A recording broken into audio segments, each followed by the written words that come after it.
On June 26th, it was the famous Bike to Work Day.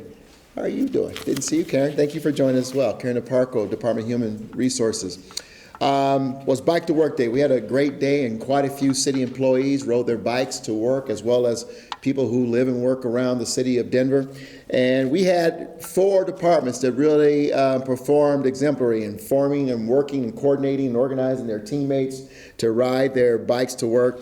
Let me first start by thanking Ulyss Cleckley and his team over in Public Works for doing a great job in helping to organize the overall city effort to make Bike to Work Day a success, as it has been year over year and getting bigger and bigger in the city of Denver. And so today we want to acknowledge these departments on behalf of the city for their efforts. And I'm going to ask, who's going to help me? Nancy, are you going to help me with the signs? We have Ulyss as our aide today? Okay. And so we want to thank these 4 departments, and then I'm going to make a brief statement about our bike activities in the city of Denver and our Vision Zero efforts.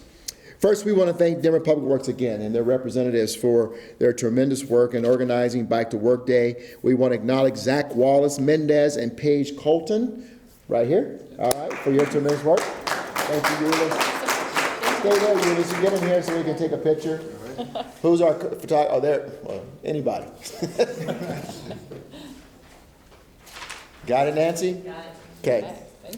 We also want to acknowledge the Office of Human Resources and Emmy Baker. That's you? That's Emmy, our lead team leader of Human Resources. Congratulations. Thank you. Yeah, we'll give you a hand as well. Y'all can give her a hand.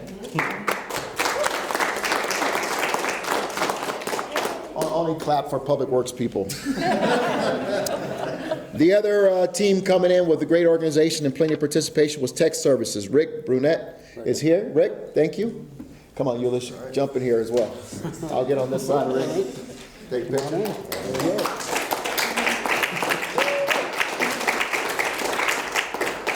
Thank you, Rick.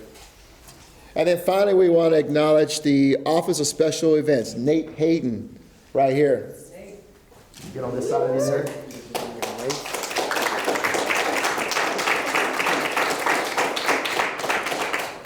You get it. Good job. Sir. Thank you, Ulyss. You did that very well. Very efficient. One of the things that we notice about Bike to Work Day, and I want to congratulate all of the departments and agencies for doing such a great job on this, is that, you know, we used to make that one day in Denver and try to encourage people to ride bikes. But what's happening in our city is that Bike to Work isn't just one day anymore. More and more people are choosing bikes as a way to get around our city and to not only on bikes, but on transit and on scooters as they become part of who we are, as well as walking. And our streets are changing, and they need to change. As we grow exponentially as a city, we need to make room for other modes of transportation in the city of Denver. Those changes are happening, and so next year we're going to see major progress on installing high-comfort bike lanes.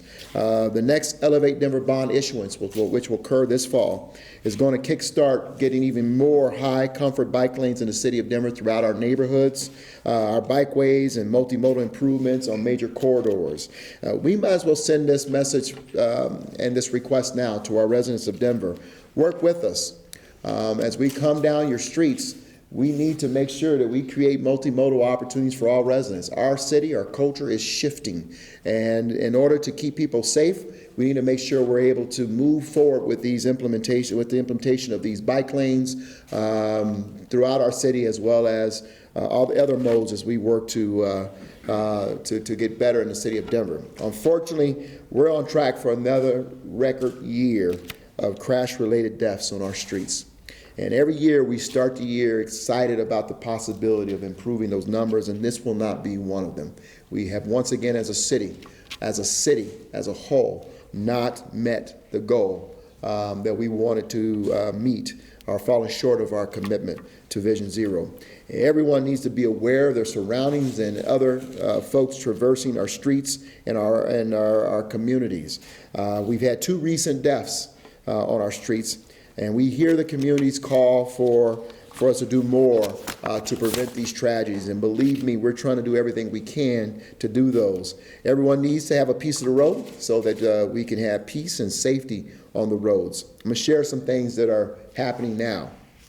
The Denver Police Department will be stepping up enforcement and doing more traffic safety operations on highways and around our schools, particularly as schools get ready, as we get ready to begin the school year is what I'm trying to say. And they'll be doing this at key intersections that also have high rates of crashes. Denver Public Works is jump-starting quick street improvements to improve safety for people on bikes and people walking. Other things that are happening right now and throughout the remainder part of the summer and the fall, we'll be installing high visibility crosswalks and in-street pedestrian signage, making enhancements to already protected bike lanes and other low-cost safety treatments. We're also kicking off a new speed reduction initiative. We've been talking about this for a while, but we are now ready for implementation, where we are going to be reducing speed limits in 5 corridors with high rate of speeding, starting with Evans from Federal to Huron. We'll be reducing the speed limits from 35 to 30 by the end of this month. We're asking drivers to pay more attention. This is something that sticks in my craw. As we go around the city, I see people texting, I see people doing whatever else on these smart devices that we have, while also moving at high rates of speed. And I'll never forget being on I-25 and watching someone who was right parallel to our car, driving at about 70 miles an hour with 2 cell phones in her hand on top of her steering wheel. But we need to recognize that people are on bikes using our roads and people are crossing our streets. So we are seeing an increase in the number of distracted drivers. So we ask people to put down their phones, put them in their glove compartment, in their trunk if they have to, but pay attention to what's happening on our roads. I'm often amazed as I watch people push back on bills at the state legislature that would create hands-free environments on our roadways. I want to thank Senator Lois Court, who year after year has proposed this bill only to see it die. We need to make sure that in Colorado we can move forward with these type of bills that should reduce our distracted drivers on our street. People walking, people on bikes, even when they're in places where they're supposed to be, are forced to be more aware because they're always going to be on the wrong end of these crashes. So we're going to be making these improvements, asking people to pay attention. This is not just a government response, and I think that's what's frustrating about the conversations that are occurring. We all have a responsibility to be more aware, whether I'm operating a vehicle or riding a bike or walking across the street. It's really less about government than it is about people who are traversing the streets. We'll do everything we can in terms of design, speed reduction, in terms of protected bike lanes, different styles of bike lanes, illuminating the crosswalks. We're going to do all those things, but it's still up to the human beings who are traversing these streets. So we'll keep pushing for these steps, but our goal is to reduce the fatalities and conflicts between people, bikes, and automobiles on our streets. Thank you all for being here again. Thank you all for your efforts, and we're going to continue to work to get stronger and broader. Yes, are you speaking? I believe I Well, come on over here then. Thank you so much. Thank you. Yeah, Good to appreciate see it. you. Good to see you. You bet. Does anybody need spelling? Yep, spell it. Hi, I'm Piep Van Heuven. It's spelled P like Peter, I-E-P like Peter. The last name is Van Heuven. It's a small V-A-N, space, capital H-E-U-V like Victor, E-N. I'm the chair of the Denver Streets Partnership. I'm the policy director of Bicycle Colorado. So I have a little statement. Denver's death toll on our roadways spiked this year, and the past month has been absolutely heartbreaking. As we stand here today, Denver's one death shy of 50 people killed in traffic crashes that were preventable. Many victims were vulnerable users in our community, low-income people, older adults, children, people walking and biking. Denver needs to take immediate action to make our streets safer for everyone by designing streets to discourage speeding, by building complete connected bike lane, sidewalk, and transit networks, and making intersections and crosswalks safer for kids, older adults, and people with disabilities. And that's why Mayor Hancock's commitment to Vision Zero is so important. Because as a city, we're behind in making these changes, and the number of traffic deaths we are suffering right now is not acceptable. We all know the roles we need to play. The mayor can lead on prioritizing funding for Vision Zero efforts to prevent traffic deaths and a fast build-out of the mobility networks we need in his annual budget and through the 2017 Mobility Action Plan. City Council and the administration can lead on policies that improve safety citywide, like lowering the speed limit on neighborhood streets, eliminating right turn on red, and raising fees for blocking bike lanes. Agencies like Public Works and the Police Department can also get safe street design out on our streets fast, focus on speeding and careless driving behaviors that put lives at risk, and also mobilize together to educate the public about how to use our streets more safely. And advocates, neighbors, and businesses can speak up and say yes to reorganizing our streets, because safety for our coworkers, our families, neighbors, kids is more important than speeding to get where you're going faster, driving distracted to send a text or make a call, blocking traffic or bike lanes for drop-offs, or expecting your curb to be reserved for your personal street parking. We have a long way to go, and nothing short of a well-funded and sustained effort to prioritize street safety is going to shift this balance to a more equitable transportation system and the safe streets that Denverites deserve in every neighborhood. And we can start that change today. We can support the high-vis crosswalks, the protected bike lanes, the transit lane projects that Public Works is rolling out, and the quick street design projects that reduce car turning radius, create refuge islands, and also slow street speeds. We can call for, support, and enact policy that will make an immediate difference. We can commit to speaking up and saying yes. Yes, we want safer streets. Yes, we're willing to give up some conveniences for more safety, and we understand our streets need to be shared.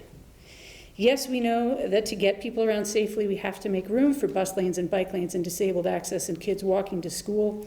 And yes, we acknowledge the responsibility we share to look out for each other's safety, because the streets are for people and too many of our people are dying on them.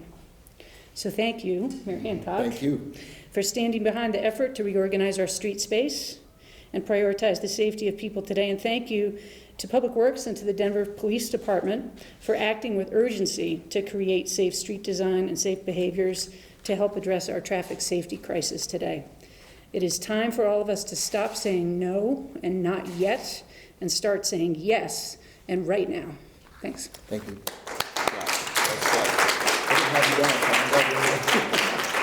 Stay right here, because we'll, and Euless, come closer if you would. We'll open it up for question and answer at this point related to our announcements and thoughts around this issue. Mayor, you know they're out there. What do you say to that Denverite who hates cyclists and who hates bike lanes and complains about them every single day they go to work? Yeah, you know what, listen, there's nothing short of just being very candid. And the reality is that our culture is shifting. We were an automobile culture that is changing to a more multimodal culture, and all of us have to get on board with that. And I know culture is hard. We are creatures of habit. But the reality is that we've got to share our roads with different modes, and if we're a motorist or bicyclist or a pedestrian, the reality is that we all have to begin to shift and be more aware as we move about the city. Mayor, Vision Zero has been in the works and is being rolled out and changed over the years, yet we're still seeing those numbers continue to be at a number that's not acceptable for our city. Do you think the plan is working or making a dent? You know what, we rolled that plan out, and let me be very clear. You know, when we first were presented with this concept that was rolling across the nation in terms of Vision Zero, someone asked the question, well, why would you say that? And they said, well, why wouldn't you? What goal is acceptable other than zero, right? And that should always be our ultimate destination in terms of how we design our streets and what we're trying to do in terms of keeping people safe in our city. But here's the reality. It was never meant to be just a government-focused or unilateral effort. Vision Zero was rolled out to say this has to be a community effort. Every one of us, no matter how we're moving about the city, has a responsibility to be aware and to help keep each other safe on our roads. If I'm a motorist, I have to be aware that there are other people moving about the city in different modes than me, and bicyclists, pedestrians. I have to put down my devices. I have to limit my distractions. I have to be cognizant that this is, as I was told when I first learned to drive, my uncle who taught me said, this is a 2,000-pound vehicle. It could kill someone instantly. Don't allow anything to distract you from this, operating this vehicle. Keep yourself and others safe. And we got to get back to those basics. And so Vision Zero does not work when it's just a government-led effort. It works because people are focused and everyone takes their responsibility to keep each other safe. Colfax and Federal, two of the most dangerous streets in the city, are those going to be part of the speed limit reduction? And if not, why not? And has CDOT been on board with this? No interstate highways. So just to recount in terms of the number of corridors that were identified of the 5 that the mayor mentioned that we're looking at reducing speed limits on. Just to pinpoint this is a technical exercise. A lot of speed limits, whether it's a state route, arterial, or local road, is governed by a lot of specifics in state code or the federal requirements and guidance. And so what we've done actually is taken a step a little bit further than what's typically applied to some of our roads, and we identified 5 corridors, which is West Evans Avenue from Federal Boulevard to Huron, Cherry Creek Drive South, First Avenue, Steel Street, Cherry Creek Drive North, and Alameda Avenue, Peoria Street from 47th to 39th, and then 56th Avenue from Quebec to Tower Road. So we're going to focus on those first, and that's dropping it 5 miles per hour than what the current posted speed limit is. As it relates to federal and Colfax and the like, that is going to require additional discussions with CDOT. We have them as a part of our Federal 1 Boulevard Task Force and also a part of our Vision Zero Task Force as well. So everybody from Denver and the state, we are very focused on safety, and speed reduction is going to be a tactic we're going to use to make the city safer. So have you asked CDOT? Has the city asked CDOT for reduction in speed limits? On the one, I believe, is Peoria. Is it Peoria? Peoria is a state road. So ones that are responsible or have the ownership of the state, we have to coordinate with them before we finalize a speed reduction. We haven't looked at federal or Colfax just yet, but that doesn't mean we're not going to entertain those conversations. Mayor, at what point would this have to get, or at what point would it be elevated to like a public health crisis and be treated like that with the numbers that we're seeing with deaths? I think the reality is, I don't know when you trigger that call, but the reality is that I've been mayor for 8 years. There hasn't been a time where we have not called for people being more aware and reducing distracted driving on our roads. Every spring, summer, we do a press event like this, where we make that call. We put up billboards where we make that call. We've been very focused on reducing that number. If you want to know if it's a public health crisis right now, it is. I mean, where are we at right now? 50? Pushing 50? I mean, I don't know what more we need to do for people to recognize that I have a responsibility. I'm playing a role in this. I mean, all of us are. And what more we need to do. I mean, stepping up with our police department to step up patrols, making sure that we are monitoring speeds, that we are watching people who are encroaching the intersections on red lights and things of that nature. Those things are happening and will continue to happen. But again, it takes all of us to be responsible and recognize this is a crisis and we've got to change our own behavior. With that said, do you think the city is treating this urgently enough, or could it be taken to the next level in any way? Yeah, I mean, the question is, what more can we do in terms of, we can say it's a sense of moment of urgency, and we have said that. And maybe Euless has a comment on what more in terms of we can deploy, but I talked with the police department, and they have their officers out there patrolling the streets, issuing the tickets, reminding people to limit their distracted driving. We can call it urgency. I don't want it just to be, lip service. The reality is that the people have to respond. Government alone is not going to solve this problem. And I don't want it to just be a government response to it. Protected bike lanes, what more, you say enhancements to them, what are we looking at in terms of what we might see on down 15th Street?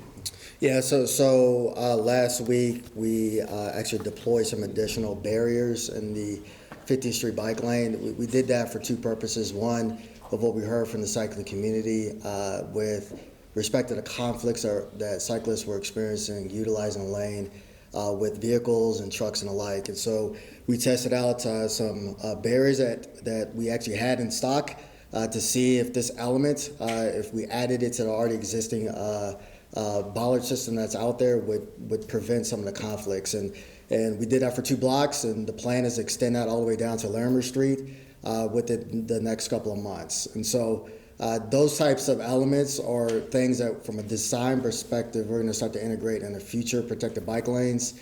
And what we're hearing from folks is that just, hey, let's move quicker and let's do things faster. And that was an example of us being a little bit nimble, and then at the same time figuring out information to be able to help improve the designs of future protected bike lanes in the city. What are the barriers that you have that stop Public Works from being that nimble all the time? Because that took a day or two to install, Yeah. right? And it's been a problem for years. Yeah. So one, from the executive leadership in Public Works, we are being much more urgent at the direction of the mayor to do more than what we're currently doing. And a lot of it just boils down to the logistics, honestly. So we were able to identify those barriers. We've used those barriers that you see on 15th Street for a different project. Actually, those are the same type of materials we use for our 35th Street traffic circle. We had a couple on hand. We said, listen, let's figure out what we can do right now. And now we're just waiting for the additional material to go ahead and extend it out. So I know people are asking for that to be done quicker, and we're going to do it. We're just waiting so when we get the materials in so we can do the install. Mayor, as you know, go ahead. So the many streets in Denver are actual highways, and others are designed like highways in that they're very wide. And we already have 35-mile-an-hour speed limits on many of those corridors, and I personally clocked traffic going at well over 50 miles an hour on many of those. And in a letter from the Denver Streets Partnership earlier this year, they asked for the city to budget $6 million for cheap, easy to install, and very quick to install road safety improvements like plastic bollards and paint. And that's $6 million. Whenever I've asked the mayor about it, he always says, well, DPW is putting together their budget recommendations now.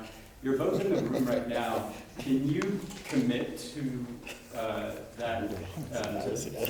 requesting that $6 million in those kind of safety improvements? And if you do, would you focus those on the high injury corridor where more than half of the traffic fatalities and serious injuries are happening? So I don't want to jump in front of the Go mayor. ahead, go ahead. My budget meeting is Thursday, and I would love to ask for a lot of funding to do a lot of things. So with respect to the question, right? So separating out the funding versus the activity, it's something that we're already doing. We're already identifying low-cost treatments in a lot of our high-injury network corridors.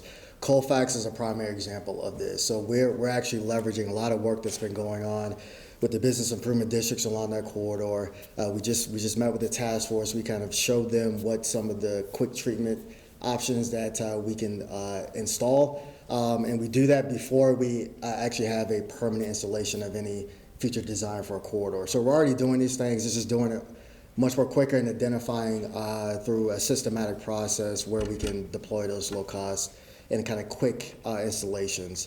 And so we hear it. Again, that's kind of phase one, and then we'll come back with some permanent installations where we have the funding availability to do so.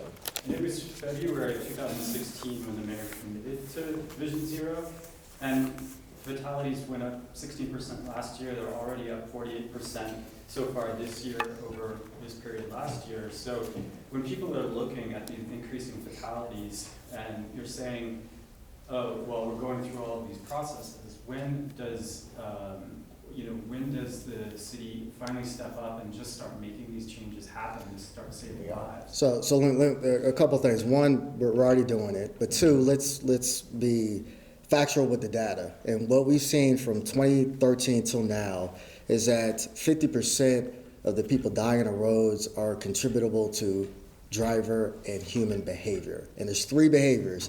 There's aggressive driving and speeding. It is driving while distracted, and it's driving while under the influence. So over half of up to half of our fatalities are a result of us. And so that's why the message is, first, safety starts with us. Safety starts with the user.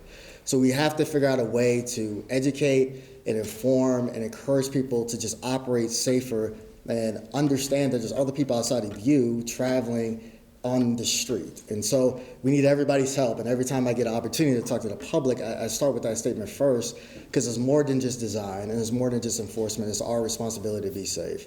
But with respect to moving forward in a quicker pace, we are doing it. We still have to do it. with the community's involvement and community feedback. And sometimes that takes a little bit of time, but that doesn't mean that's going to stop us from making the enhancements. Very good answer.